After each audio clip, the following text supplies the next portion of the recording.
Friends, welcome to my YouTube channel.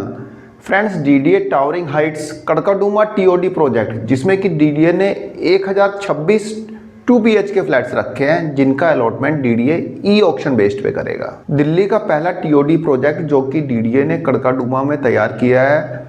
1026 flats अलग अलग blocks और अलग अलग टावर्स में लोकेटेड है। फ्रेंड, जैसे कि आप देख सकते हैं, ये RT01 मतलब ब्लॉक है, ये RH02 है, RT01 में ये टावर है और RH02 में ये सारे टावर्स हैं। तो डीडीए ने जो 1026 फ्लैट्स रखे हैं वह अलग अलग ब्लॉक्स और अलग अलग टावर्स में रखे हैं। फ्रेंड्स, जैसे कि डीडीए के ब्रोशर में इन फ्लैट्स का एरिया मेंशन है, जो कि यदि आप एवरेज एरिया देखते हैं तो 185 स्क्वायर मीटर से लेके 210 स्क्वायर मीटर है। फ्रेंड्स, मैं आपको यहाँ पे एक एवरेज एरिया बता रहा हूँ। ये एक प्लिंथ एरिया है। प्लिंथ एरिया से मेरा मतलब है इसमें कॉमन एरिया भी शामिल है। कारपेट एरिया कितना है ये आज की वीडियो में हम जानेंगे। फ्रेंड्स, डीडीए का यह टीओडी प्रोजेक्ट अभी अंडर कंस्ट्रक्शन है, इसलिए डीडीए ने बोला है कि यदि आप अभी फ्लैट बुक करते हैं तो आपको हम पोजीशन देंगे जुलाई में।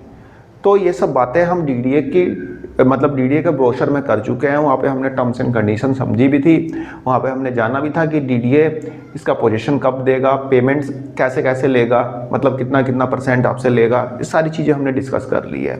यदि आपने वीडियो नहीं देखी तो लिंक डिस्क्रिप्शन बॉक्स में दे दूंगा, जाके देख लेना। फ्रेंड्स, डीडीए के द्वारा बनाया गया ये टीओडी प्रोजेक्ट कड़काडूमा मेट्रो स्टेशन के जस्ट बगल में ही है।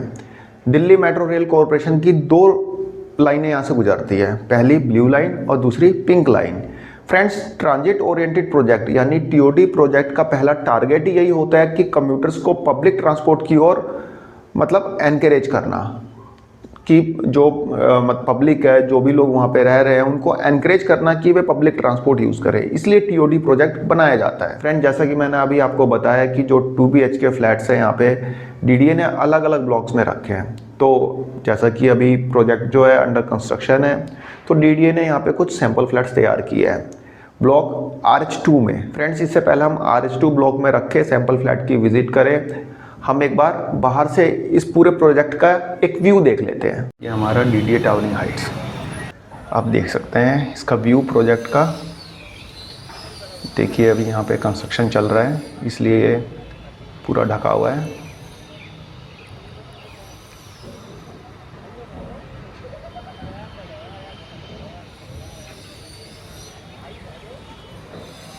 यह है बिल्डिंग 48 फ्लोर की।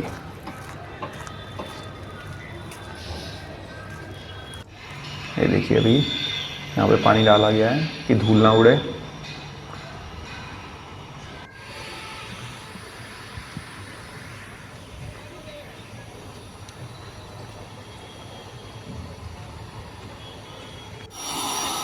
कंस्ट्रक्शन वर्क अभी चल रहा है यहाँ पे।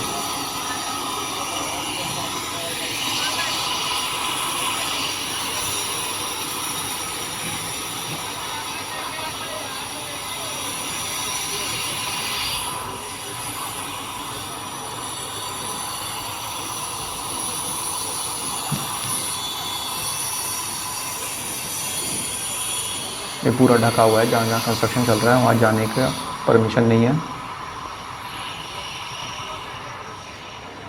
सिर्फ आप सैंपल फ्लैट तक ही जा सकते हैं बस।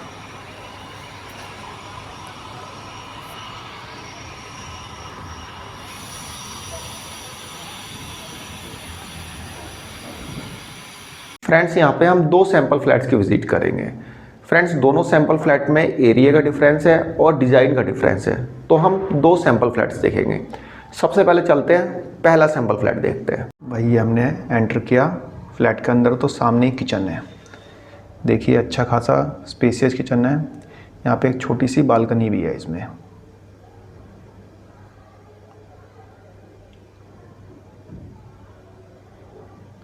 किचन से बाहर आए, ये हमारा लिविंग रूम। अच्छा खासा स्पेस है। देखिए, लिविंग रूम से बालकनी अटैच्ड है।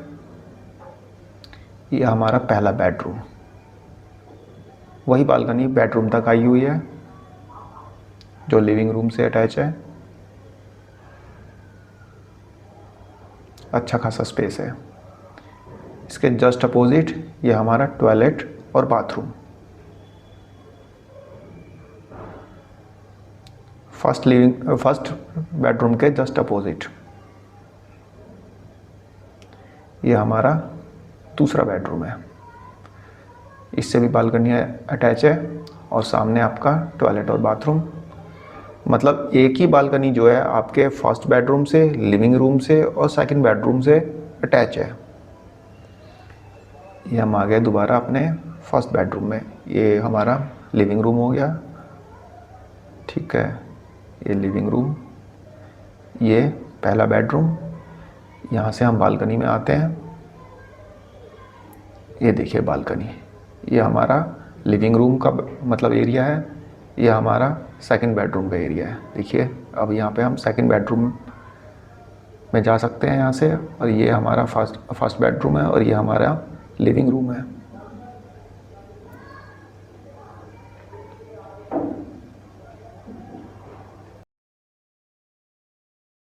फर्स्ट बेडरूम वाली साइड से अंदर आ गया और ये लिविंग रूम से हम बाहर निकल जाएंगे।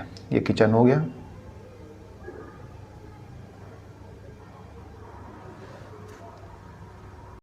फ्रेंड्स, ये जो हमने सैंपल फ्लैट अभी देखा वह RH2 ब्लॉक में 2 BHK फ्लैट है और टाइप 4 फ्लैट है। अब टाइप 4 में क्या फ़र्क है देखिए पहले आप। ये जो है टोटल 20 यूनिट्स हैं, मतलब 20 फ्लैट्स हैं, ठीक है। कारपेट एरिया उसका 66.36 स्क्वायर मीटर है और बालकनी का जो एरिया है वह 14.90 स्क्वायर मीटर है, ठीक है। बालकनी एरिया जो कि बालकनी आपके लिविंग रूम से निकलती है, आपका उसमें फर्स्ट बेडरूम को भी कवर करती है और आपके सेकंड बेडरूम तक जाती है, ठीक है। ये इसका कुछ प्लान है, मतलब इस टाइप का, ठीक है, जिसमें डायमेंशनली आप ये देख सकते हैं, ठीक है। किचन का साइज़ आप यहाँ पे देखिए, ये मिलीमीटर में दिया हुआ है, mm में, ठीक है।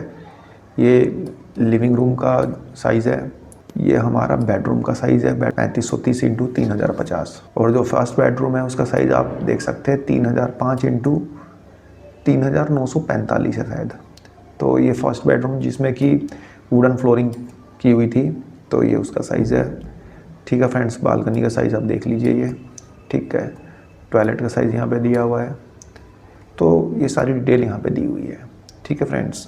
तो ये जो है RH2 ब्लॉक में 2 BHK फ्लैट है टाइप 4। अब सेकंड सैम्पल फ्लैट देखते हैं, उसमें जानते हैं कि भाई वो कौन से टाइप का है और उसमें क्या एरिया है, ठीक है फ्रेंड्स। अब हम RH2 ब्लॉक से बाहर का एक व्यू देखेंगे।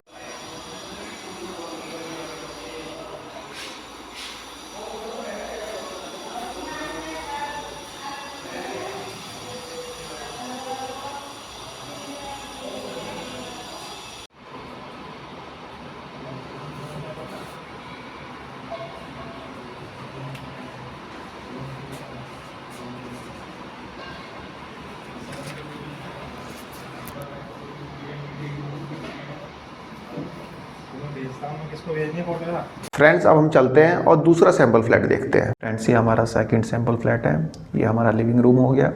इसमें घुसते के साथ ही सामने किचन नहीं है। ये देखिए थोड़ा सा, पहले आप ये देखिए, ये मतलब इसका कारपेट एरिया है। अभी हम देख लेंगे इसको डिटेल में। पहले लिविंग रूम है सामने ही। ये हमारा फर्स्ट बेडरूम है, ठीक है। पहला बेडरूम, बालकनी अटैच है। पहले बेडरूम के जस्ट अपोजिट में ये हमारा टॉयलेट और बाथरूम है। ये हमारा सेकंड बेडरूम है। देखिए बिल्कुल सेम वही डिज़ाइन है, बस किचन का फ़र्क है। किचन थोड़ा साइड में जाके है। ये सामने टॉयलेट और बाथरूम। ये बालकनी है। सेकंड बेडरूम से मैं बाहर आया बालकनी में, और ये आप देखेंगे फर्स्ट बेडरूम को जोड़ती है और हमारे लिविंग रूम को जोड़ती है बालकनी। ये मेरा पहला बेडरूम है।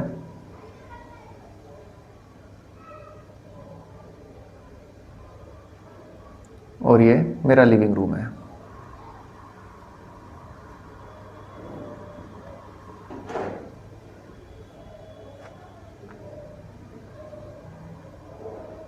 ये बालकनी से व्यू है।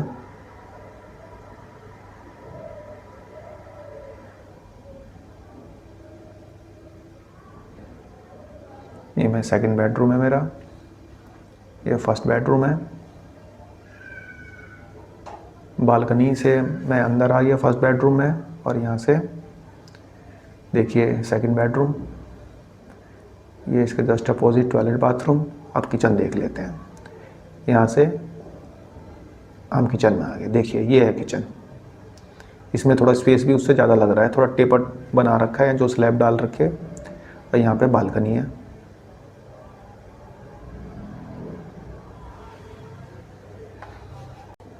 फ्रेंड्स, अभी हमने जो फ्लैट देखा वह RH2 का 2 BHK फ्लैट है, टाइप 1 फ्लैट है।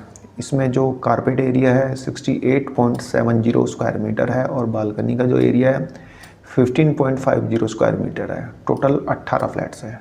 ठीक है फ्रेंड्स, अब यहाँ पे आप देखेंगे किचन जो है थोड़ा सा टेपर है, मतलब यहाँ पे सीधा है, फिर यहाँ से थोड़ा ऐसे टेपर हो गया है, तो थोड़ा सा टेपर है किचन। किचन का साइज़ आप यहाँ पे देख सकते हैं। ये आपका फर्स्ट बेडरूम का साइज़ है, सॉरी सेकंड का है, और ये फर्स्ट बेडरूम का साइज़ है। ठीक है, आपका जो लिविंग रूम है 3025 × 7070 मिलीमीटर का है। बालकनी का साइज़ आप यहाँ पे देख सकते हैं। ठीक है, तो कुछ इस टाइप का लेआउट है। जो ये टाइप 1 का है वो टाइप 4 था। ठीक है फ्रेंड्स, जैसा कि मैंने आपको बताया कि अभी यहाँ पे कंस्ट्रक्शन वर्क चल रहा है, जिसके कारण से जो वहाँ पे सिक्योरिटी गार्ड है ज़्यादा इधर उधर घूमने नहीं दे रहे हैं। वे मतलब चारों तरफ से घेर भी रखा है, आप कहीं जा भी नहीं सकते, इसलिए इस प्रोजेक्ट को पूरी तरह से नहीं देख सकते। आप जैसे ही मतलब फ्लैट देखने जाएंगे, विजिट करने जाएंगे, तो वहाँ पे गेट पे आपको एक सफ़ेद हेलमेट दे दिया जाएगा कि भाई लगा के जाओ, क्योंकि कंस्ट्रक्शन वर्क चल रहा है। और दूसरा, सफ़ेद हेलमेट से भी पता चलेगा कि भाई विजिटर है। ठीक है, नहीं तो पता ही नहीं चलेगा कि कौन वहाँ का स्टाफ है, कौन विजिटर है, कौन कहाँ घूम रहा है, कौन कहाँ घूम रहा है। इसलिए एक हेलमेट दे दिया जाएगा फॉर्मेलिटी के लिए, तो हेलमेट आपको लगा के जाना होगा। फ्रेंड, जैसा कि मैंने आपको बताया कि इन फ्लैट्स का एक एवरेज जो प्लेन्थ एरिया है 185 स्क्वायर मीटर से लेकर 210 स्क्वायर मीटर है, लेकिन कॉस्ट में डिफरेंस इसलिए ज़्यादा है क्योंकि यहाँ पे किसी को सिंगल पार्किंग मिल रही है, मतलब कि एक कार की पार्किंग मिल रही है, किसी को 2 कार की पार्किंग मिल रही है, इसलिए यहाँ पे थोड़ा सा कॉस्ट का डिफरेंस ज़्यादा है। बाकी और किस वजह से कॉस्ट का डिफरेंस ज़्यादा है ये भी मैंने ब्रोशर में बता ही दिया था। अब ब्रोशर को एक बार गो थ्रू कर लेना। ब्रोशर का PDF लिंक भी मैं आपको डिस्क्रिप्शन बॉक्स में दे दूंगा, जहाँ से आप ब्रोशर को डाउनलोड कर लेना, या फिर DDA की वेबसाइट से भी आप इस ब्रोशर को डाउनलोड कर सकते हैं। फ्रेंड्स, कड़कड़डूमा के इस प्रोजेक्ट को यदि हम द्वारका सेक्टर 19B के प्रोजेक्ट से कंपेयर करें, 19B में जो अभी 2023 में प्रोजेक्ट आया था, यदि उससे कंपेयर करें तो 19B के फ्लैट्स जो है मच बेटर हैं कड़कड़डूमा के इस TOD प्रोजेक्ट से। क्योंकि जैसे आप द्वारका सेक्टर 19B के गेट से बाहर निकलते हैं तो आपको एक लग्जरी फीलिंग आएगी, लेकिन कड़कड़डूमा के जो इस TOD प्रोजेक्ट के मेन गेट से आप बाहर निकलेंगे तो आपको जमुना पार वाली फीलिंग आएगी। लेकिन द्वारका सेक्टर 19B के प्रोजेक्ट से जो मेट्रो स्टेशन है वह डिस्टेंस पे है, लेकिन यहाँ पे मेट्रो स्टेशन बिल्कुल बगल में है। लेकिन इतने महंगे फ्लैट जो खरीदेगा, क्या वो मेट्रो में कितना सफ़र करेगा और मेट्रो की क्या अहमियत रह जाएगी उसके लिए, ये तो आप लोग समझ ही सकते हैं। तो मेट्रो कोई ख़ास यहाँ पे अहमियत नहीं रखेगी, जो कि द्वारका सेक्टर 19B में मेट्रो दूर है, लेकिन फिर भी द्वारका सेक्टर 19B के फ्लैट्स में एक लग्जरी फीलिंग देखने को मिलती है। दूसरी चीज़, कड़कड़डूमा का यह प्रोजेक्ट जहाँ पे डेवलप किया गया है, मतलब कड़कड़डूमा में, तो यहाँ पे जो AQI लेवल होता है, एयर क्वालिटी इंडेक्स लेवल 500 तक पहुँच जाता है। दिल्ली का सबसे पॉल्यूटेड एरिया आनंद विहार इसके बगल में ही है। कड़कड़डूमा से next metro station Anand Vihar का पड़ता है, और दिल्ली का सबसे पॉल्यूटेड एरिया, सबसे ज़्यादा AQI लेवल वहीं पे होता है। तो आप मान के चलिए कि कड़कड़डूमा में भी AQI लेवल कुछ ऐसा ही रहने वाला है। तो ऐसा नहीं है कि द्वारका में नहीं होता, द्वारका में पोल्यूशन नहीं होता, पूरी दिल्ली में पोल्यूशन है, लेकिन कहीं पे AQI लेवल 400 होता है, कहीं 350 होता है, कहीं 300 होता है, लेकिन कड़कड़डूमा में तो 500 तक पहुँच जाता है। कड़कड़डूमा आनंद विहार में है, तो वहाँ पे थोड़ा सा पोल्यूशन का प्रॉब्लम तो रहेगा ही रहेगा। दूसरी चीज़, कड़कड़डूमा जो है यमुना पार का इलाका है, तो 2023 में बाढ़ आई थी, 2025 में बाढ़ आई थी, लेकिन इस TOD प्रोजेक्ट से पानी दूर ही रहा था, यहाँ पे नहीं आया था, काफ़ी दूर ही रहा था। तो यमुना पार के इलाके और यमुना से जो भी सटे हुए इलाके हैं वहाँ पे बाढ़ का एक खतरा तो रहता ही है।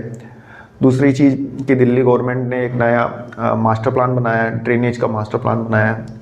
अब कब तक लागू होता है ये पता नहीं, लेकिन TOD प्रोजेक्ट जो है बाढ़ से दूर है, वहाँ पे बाढ़ का कोई ऐसा खतरा नहीं है। फ्रेंड्स, एक और बात, कड़कड़डूमा जो है साइजेनिक जोन 4 में आता है, जो कि हाई डैमेज रिस्क एरिया है। वैसे तो पूरी दिल्ली है, लेकिन कड़कड़डूमा भी उसमें शामिल है क्योंकि वह यमुना के पास का इलाका है। बाकी डीडीए ने जो यहाँ पे कंस्ट्रक्शन किया है, जो भी टीओडी प्रोजेक्ट बनाया है, वो जो है अर्थक्वेक रेसिस्टेंस कंस्ट्रक्शन किया गया है, तो ऐसा कोई दिक्कत नहीं है। लेकिन भाई जो एक्चुअल है वो मैंने आपको बता दिया, ठीक है। लेकिन ऐसी कोई दिक्कत वाली बात नहीं है। बहुत सारी बिल्डिंग्स ऐसी बनी है जो कि मल्टी स्टोरीज है, नरेला में बनाया गया है। ऐसा नहीं है कि जोन 4 में कड़कड़डूमा ही आता है, नॉर्थ इंडिया के कई मतलब बड़े बड़े शहर आते हैं। लेकिन डीडीए यहाँ पे 48 मंजिल की बिल्डिंग बना रहा है, तो उस हिसाब से प्रॉपर डीडीए ने इस पर स्टडी किया होगा और अर्थक्वेक रेसिस्टेंस बनाया होगा। जैसा कि द्वारका सेक्टर 19B में हमें गोल्फ व्यू मिलता है, यहाँ पे हमें कड़कड़डूमा गांव का व्यू मिलता है। तो ये सब चीज़ें हैं। बाकी आप लोग विज़िट करके आना, बिना विज़िट किए तो खैर सोचना भी मत कोई भी फ्लैट का ऑक्शन करने का। भाई पर्टिकुलर जो फ्लैट के लिए आप ऑक्शन करेंगे वो तो देख के आएंगे ना कि भाई कौन सा डायरेक्शन है, मतलब ईस्ट है, वेस्ट है, कौन सा आपके लिए सूटेबल है। कुछ लोग मतलब ईस्ट फेसिंग को पसंद करते हैं, कुछ लोग वेस्ट फेसिंग को पसंद करते हैं, तो अपने अपने मतलब पसंद है। तो एक बार देख के ज़रूर आना, ठीक है। बिना देखे तो खैर इतना पैसा लगाना इसमें कोई समझदारी नहीं होगी, लेकिन महंगा तो है ही, कॉस्ट काफ़ी ज़्यादा है। बाकी अब इसमें ऑक्शन होगा तो कॉस्ट और ज़्यादा जाएगी, लेकिन बिक तो जाते ही हैं। दिल्ली के सारे ही फ्लैट्स जो भी डीडीए ने ऑक्शन में रखे थे सारे बिक गए, एक दो लोकेशन को छोड़ के। जहांगीरपुरी जैसे इलाके को डीडीए ने ऑक्शन में डाल दिया, वो थोड़े बिकेगा यार। जहांगीरपुरी झुग्गी झोपड़ी वाला इलाका वो क्या ऑक्शन में बिकेगा? वो फर्स्ट कम फर्स्ट सर्वे में नहीं बिकेगा। बाकी यहाँ पे टीओडी प्रोजेक्ट से रिलेटेड हमने काफ़ी बातें की। आई होप आपको वीडियो पसंद आई होगी। धन्यवाद, नमस्कार।